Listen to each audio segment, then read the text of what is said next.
The Fed dropped rates twice in the last 60 days, and you're probably wondering why the market hasn't responded.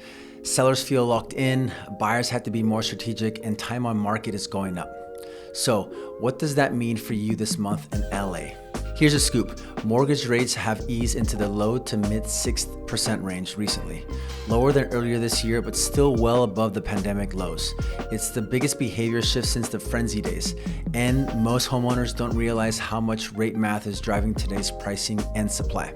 In this video, we're gonna cover where mortgage rates are right now and how they stack up historically, the Fed's latest rate cut and what it means for housing, how rates impact your monthly payment and buying power, why LA's inventory feels tight and what's driving it, how the market is shifting across different LA neighborhoods, and what this means for sellers and buyers today.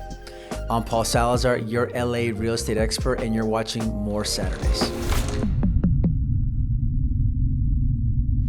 So what are rates doing right now? Think of it like LA weather. They finally cooled off a bit, but we're still not breaking out the jackets just yet.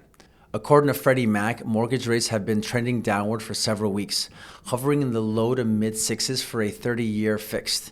Big picture, that's still higher than the pandemic years, but far below the historic 30-year fixed mortgage average of around 7.7%, and closer to the average over the last 35 years of just over 6%, according to the Mortgage Bankers Association. So when you zoom out, today's rates sit around the long-term average, roughly 6%. But perception is everything, right? Are these rates actually high or just high compared to those once in a lifetime 2020 lows? When people say, I remember when rates were 18% back in the 80s, they're right, but context really matters. Back then, the average home in prime LA neighborhood was around $200,000. At an 18% interest rate, that meant a monthly payment of roughly $3,000 a year. Yes, $3,000 a year. That's so cheap.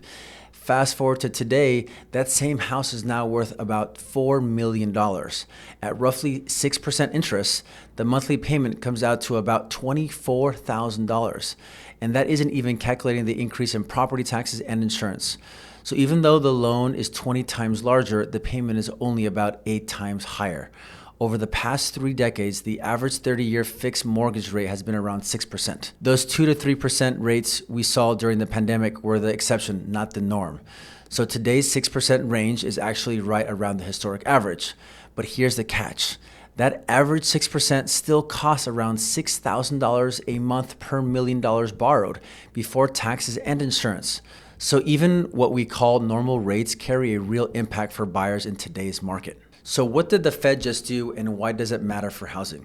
The Federal Reserve cut its federal funds rate by 25 basis points in its recent meeting on October 29th, lowering the range to 3.75% to 4%. BBC News reported this second rate cut of the year aims to support a slowing labor market and economic stability even as inflation pressures persist. The Fed doesn't directly set mortgage rates, but its moves influence the 10-year Treasury yield and investor sentiment, which shape mortgage pricing. AP News notes that mortgage rates have been falling since late July in anticipation of this cut, reaching about 6.35%, the lowest in nearly a year. So you're probably wondering how this affects LA housing. Borrowing costs are easing, so more buyers are stepping back into the market.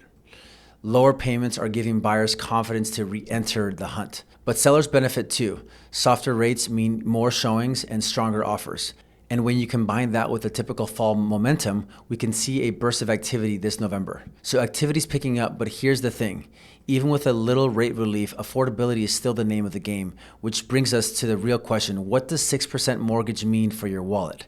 Every 0.5% drop in mortgage rates saves you roughly $500 a month for every $1 million borrowed. That's about $6,000 a year in savings, or nearly $60,000 over a decade. It's crazy when you think about it. 0.5% can swing your payment by thousands. But here's the thing.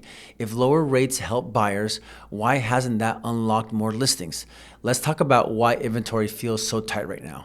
Many luxury listings in Los Angeles are overpriced because sellers are anchored into their low mortgage rates and hesitant to face a higher payment on their next home. Roughly 80% of California homeowners have mortgage rates under 5%. Trading out of that loan into a 6% hurts.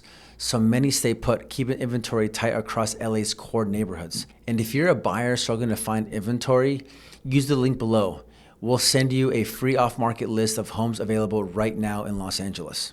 Now, let's zoom out. How is all of this playing out across the Los Angeles market? Well, first off, days on market are climbing. According to Redfin, homes in the city of LA are now taking about 61 days to sell compared to around 50 days a year ago.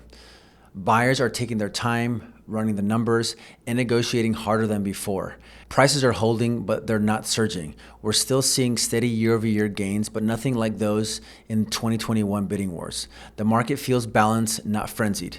And it all really depends on the segment you're in. In premium zones like Brentwood, Beverly Hills, and the Hills, homes are still moving, but with fewer overbids and bigger emphasis on pricing, precision, and presentation. Meanwhile, in hidden value neighborhoods, lower price per square foot is cushioning the rate pressure, giving buyers more leverage to negotiate stronger deals. So what does this all actually mean if you're thinking about buying or selling right now? Let's start with sellers. You've got to price for today's market, not last year's. And remember, prep beats price cuts. A clean, staged, and well-presented home will always sell faster than one that looks tired. Instead of dropping your price, consider offering credits or a rate buy down to help buyers with their monthly payment. And when it comes to strategy, selling off market can sometimes be the best way to maximize value, especially if you're trying to test the price quietly before going live. If you'd like to learn more on how we do that, click the link below for a quick strategy call. Now, for buyers and investors, get pre-approved early and talk to your lender about locks or a 2-1 buy down.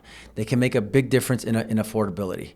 Focus on micro market leverage. Look for neighborhoods where homes sit longer or price per square foot is softer. And most importantly, buy the payment, not the rate. If you're frustrated by low inventory, I got you. Fill out the link below to get a free off-market list of homes currently available in Los Angeles. So even in a market with limited inventory, buyers still have ways to create leverage. The real question is, what if rates don't budge? What does that mean for your strategy and timing? Here's a reality. AP News pointed out that last year, mortgage rates dipped right after a Fed cut, but then climbed back above 7% by mid-January. So don't count on a free fall. Stay nimble, budget smart, and focus on strategy, whether that's negotiating credits, finding leverage, or timing your move. At the end of the day, interest rates are the invisible hand shaping LA real estate. They decide who lists, who buys, and how long homes sit. If you want a quick read on your neighborhood, whether it's a premium area or a hidden value pocket, schedule a call using the calendar link below. Thanks for watching. Hit the subscribe button and leave a comment down below if you have any questions. See you next Saturday.